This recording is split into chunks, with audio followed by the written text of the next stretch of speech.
प्यारे विद्यार्थियों, मैं एक बार फिर से स्वागत करता हूँ सोशल स्टडीज हिस्ट्री के चैप्टर नंबर 7 क्लास 10 की chapter number 7 first freedom struggle of 1857। इस चैप्टर के मैं सेकंड पेज पर था, सेकंड वीडियो है हमारा, और हम बात कर चुके थे कि किस तरह से भारत में अंग्रेजी ईस्ट इंडिया कंपनी अपनी पकड़ मजबूत करने लगी।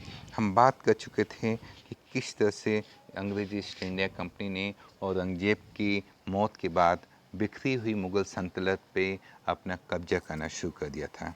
हम बात कर रहे थे कि किस तरह से सन 1757 की लड़ाई हो रही है। 1757 सन 1857 की लड़ाई की 100 साल पहले की कहानी।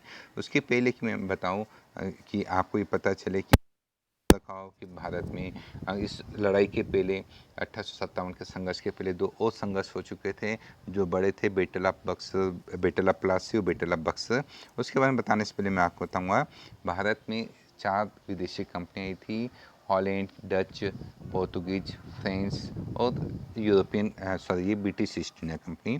तो अब the French company had established itself in Hyderabad and Karnataka in South India। South India के हैदराबाद और कर्नाटक में फ्रेंच कंपनी ने अपने आप को एस्टेब्लिश कर लिया था।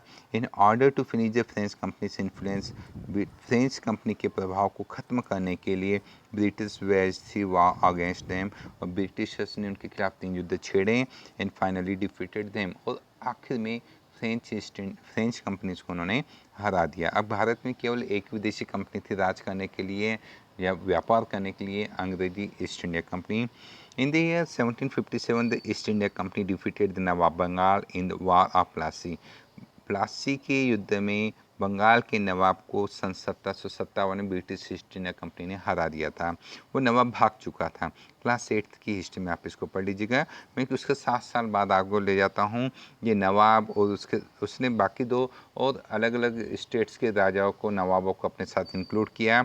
1764 में the company fought another war at Buxar against united force of Awadh, Bengal and Mughal. Awadh, Bengal, Mughal, इन तीनों की सम्मिलित शक्ति के विरुद्ध अंग्रेजी ईस्ट इंडिया कंपनी ने 1764 में लड़ाई लड़ी, बैटल ऑफ बक्सर लड़ी और उनको, इन तीनों शक्तियों को हरा डाला। These victories paved the way for British rule in India, जिसकी वजह से ब्रिटिश ईस्ट इंडिया कंपनी की भारत में नींव मजबूत हो गई।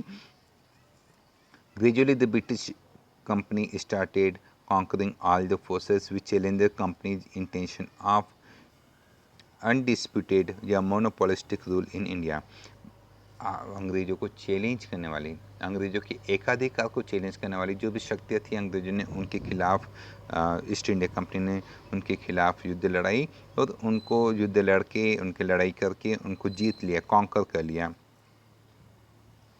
Having defeated Bengal, company went on its victory march toward Mysore, Maratha, Sindh and Punjab।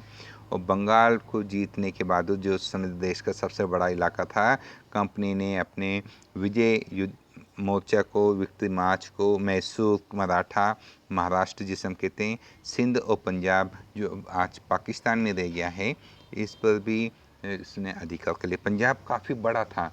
आप ज़रा इंडिया के मैप को देखें, पाकिस्तान के मैप के साथ जोड़ते हुए आप देखेंगे कि पाकिस्तान का जो पंजाब है, जहाँ 5 नदियाँ जाती है, उसको 5 नदियों के पानी को पंजाब बोला जाता है। भारत का पंजाब ऑलरेडी कटा हुआ है, और जब 1947 में इसके 2 टुकड़े हुए थे, पाकिस्तानी पंजाब और इंडियन पंजाब, उसके बाद पंजाब के और टुकड़े हुए, पंजाब से हरियाणा अलग हुआ।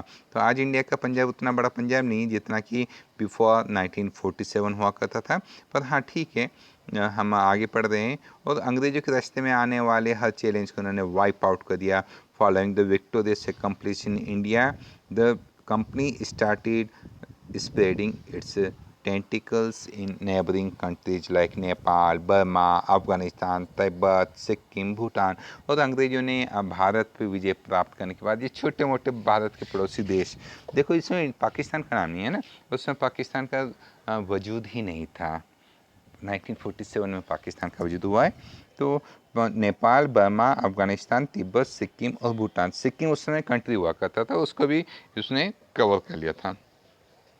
Along ये सब इलाके अंग्रेज जीत चुके थे। Along with the spread of territorial control, the company dismantle the traditional social and economical structure India.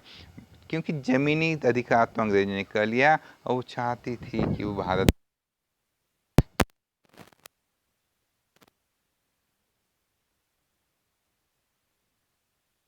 आप समझते पिक्चर भी आ चुकी है आमिर खान की।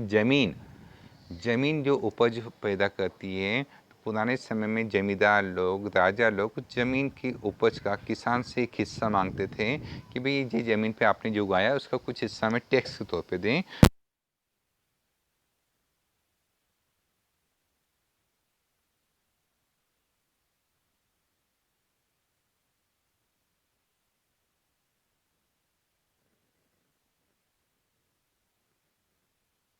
अब किसानों ने जो ज़मीन लगान के तौर पे ली है, किसानों का अधिकार नहीं था उस पर, किसानों ने ज़मीन केवल खेती करने के लिए मांगी है। तो उस पर किसान अब खेती कर रहा है तो नुकसान होने लग गया है। जैसे आज की तारीख में भी कुछ ज़मीन के मालिक अपनी ज़मीन किसानों को दे देते और बोलते भाई आती पाती कर लेंगे, है ना, जो भी तुम उगाओगे उसके बाद तो कुछ हिस्सा तुम्हारा कुछ हिस्सा हमारा। तो किसान मजदूरी करता है और ज़मीन का मालिक कोई और होता है। भूमि हर किसान हिंदी में कहा जाता है इसको, है ना। British destroyed the traditional cottage industries like handicrafts and handloom. As a result, the wealth started flowing toward England. Bharat में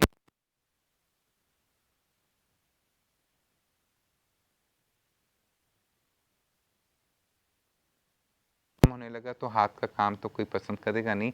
आज भी आपके घर में पापड़ आते हैं तो मशीनों के बने हुए आते हैं, पुराने समय में हाथ के बने हुए पापड़ होते हैं।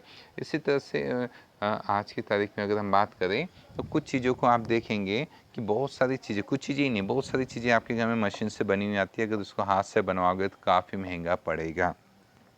तो अंग्रेजों ने क्या किया कि भारत के जो ट्रेडिशनल या पारंपरिक जो लघु और कुटीर उद्योग थे उस पर अपना कब्जा कर लिया।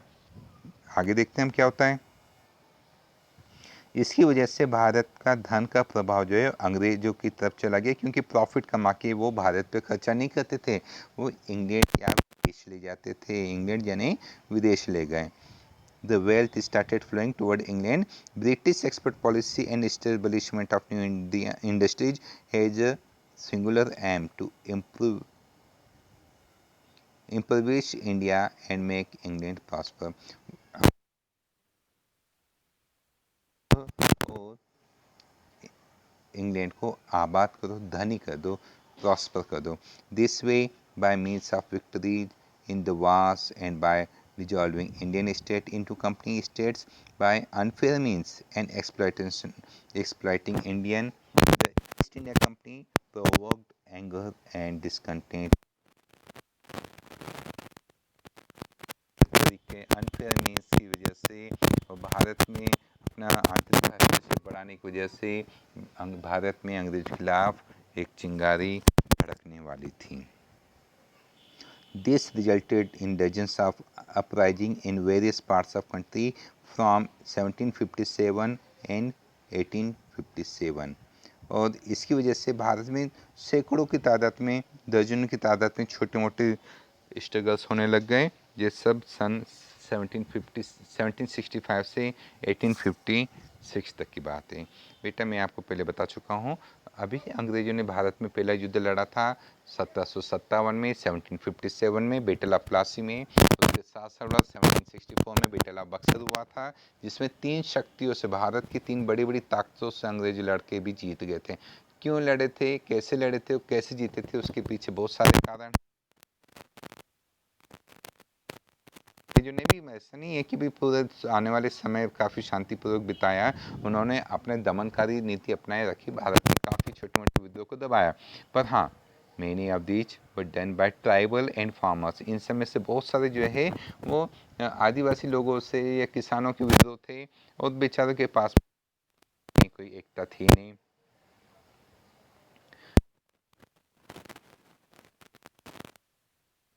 और हाँ, जिन शासकों को उनके शासन से वंचित कर दिया, डिथ्रॉन कर दिया, जमींदार लोग सरदार का मतलब ऐसा नहीं कि सरदार कोई जाति है या कोई धर्म है। सरदार मतलब लीडर होता है।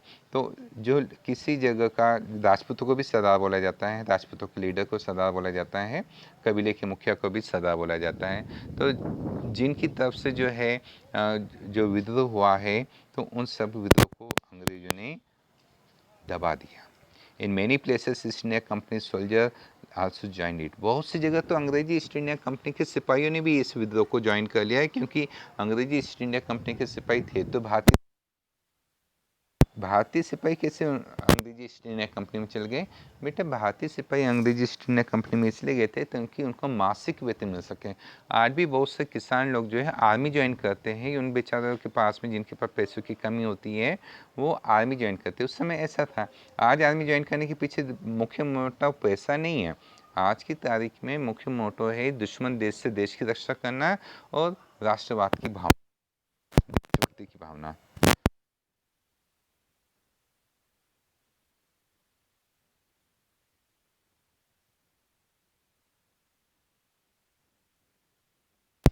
Resentment of people of Punjab spread out. बेटा, पंजाब को सन 1849 में कैप्चर करने के बाद ब्रिटिश ईस्ट इंडिया कंपनी ने अपनी दमनकारी नीति अपनाए रखी, जिसकी वजह से पंजाब में भी अंग्रेज़ों के खिलाफ माहौल बन गया। कैसे माहौल बना, देखिए। गुरु राम सिंह, जो उस समय पंजाब में नामधारी सिखों के गुरु हुआ करते थे। देखो क्या होता है कि हर धर्म में कहीं ना कहीं सेक्ट होता है। जैसे हिंदुओं में शिव भगवान की पूजा करने वाले शैव होते हैं, विष्णु भगवान की पूजा करने वाले वैष्णव होते हैं। हिंदुओं में 4 कैटेगरी होती है: ब्राह्मण, वैश्य, शूद्र, ब्राह्मण, क्षत्रिय, वैश्य, शूद्र। मुस्लिमों में सिया सुन्नी होते हैं, जैनों में वो होते अपने दिगंबर, श्वेतांबर। इसी तरह से सिखों में भी होते हैं। तो सिखों में नामधारी सिख थे, उनके जो गुरु थे उन्होंने राम सिंह, उन्होंने 13 अप्रैल 1857 में अंग्रेज़ों के खिलाफ जो है युद्ध लड़ा। कैसे युद्ध था इसके बारे में थोड़े से बताता हूँ। For the defence of religion and country. ये युद्ध देश के लिए भी था और धर्म के लिए भी था। बेटा, आप ज़रा सिख इतिहास ढूंढिएगा, आपको ये पता चलेगा हिंदू धर्म की रक्षा के लिए सिखों का उदय हुआ था। वैसाखी के दिन 13 अप्रैल 1699 को नांदेड़ में सिखों के अंतिम गुरु गुरु गोविंद सिंह ने सिखों को हिंदू धर्म की रक्षा के लिए केश, कड़ा, कंगा, कच्छा, कृपाण देकर उनको पवित्र यानी खालसा की उपाधि दी। और ये जो सिख थे, जो पहले केवल एक हिंदू धर्म का पालन करने वाले परिवार के जो बड़ा बच्चा होता था, वो अपने बच्चों को खालसा बनाने लग गया। बेटा, हिंदू धर्म की रक्षा के लिए सदा 1857 को कौन सी लड़ाई लड़ी? दे वर कॉल्ड कूका। इसे कूका विद्रोह या कूका आंदोलन कहा जाता है। Because of they rise the voice against English.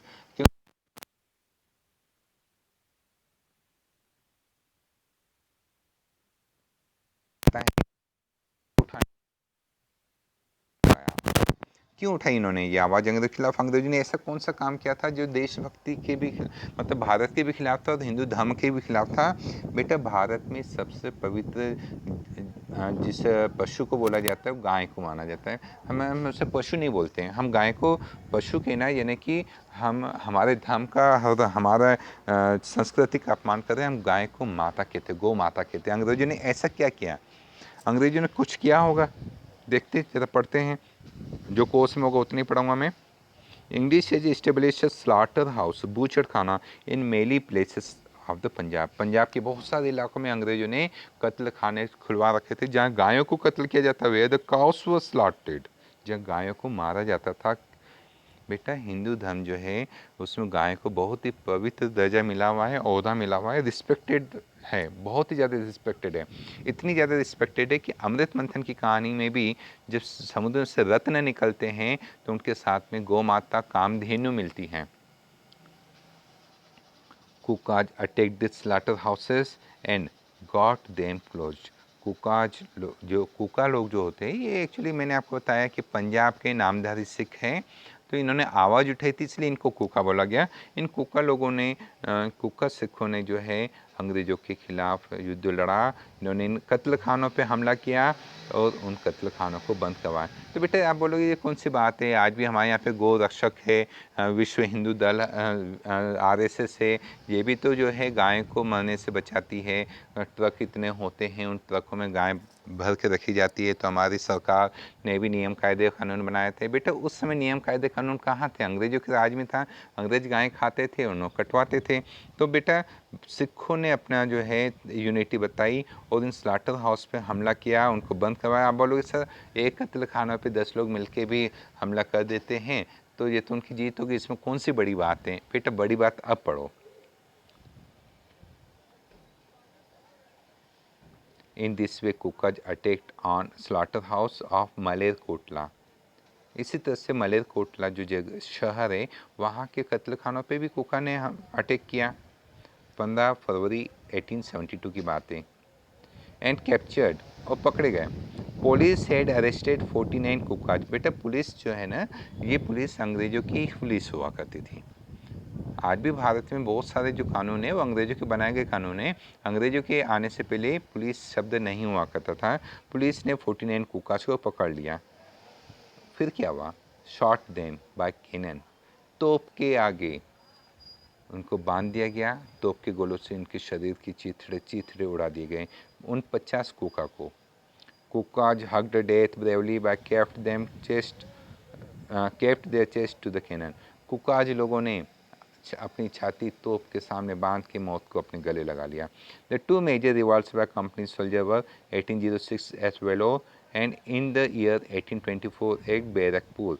बेटा अंग्रेजों के खिलाफ दो बड़े युद्ध जो हुए, दो बड़े स्ट्रगल हुए, उनमें सन 1806 का वेलोर का युद्ध हुआ और 1824 का बैरकपुर। बेटे जो मंगल पांडे नाम सुनते हैं तो वो मंगल पांडे जो है वो बैरकपुर छावनी के ही थे। The revolt of Vellore was inspired by Tipu's ancestors, which was mercilessly crushed.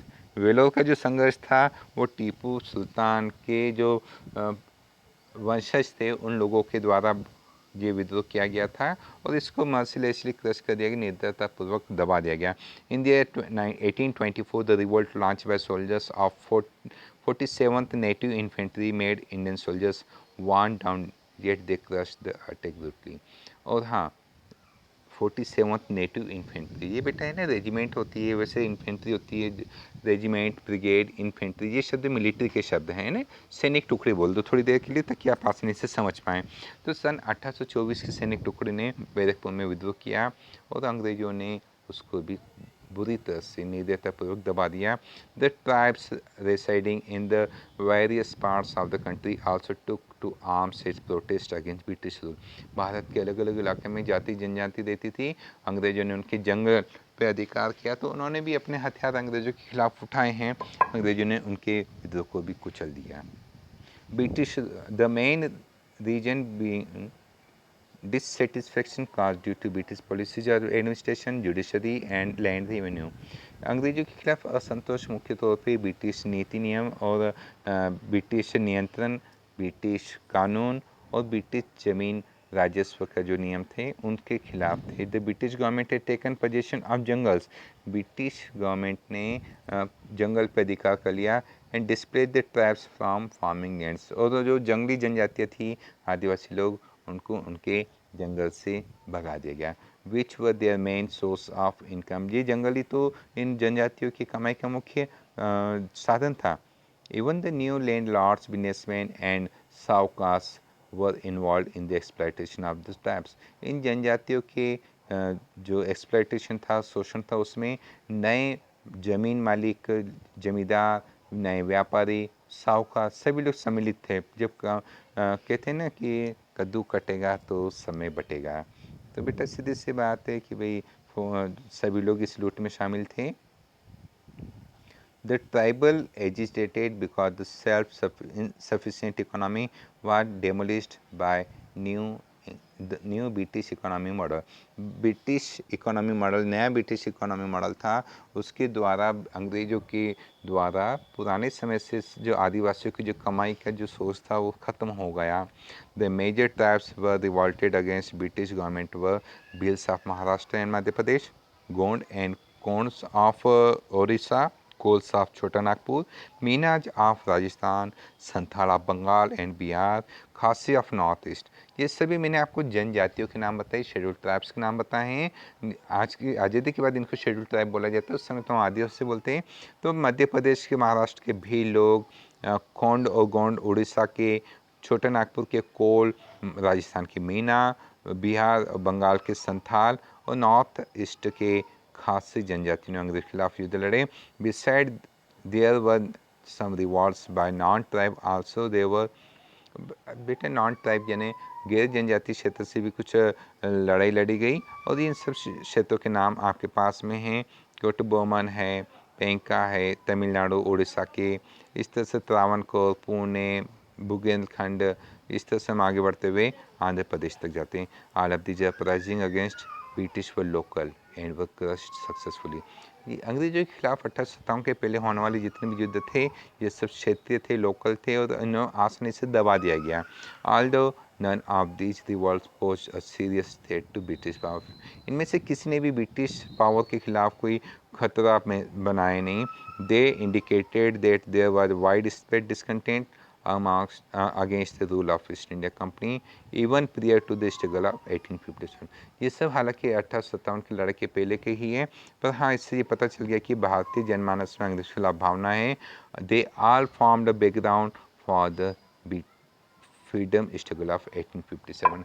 इन सब से 1857 की लड़ाई के पहले की पृष्ठभूमि बन चुकी थी, तैयार हो चुकी थी।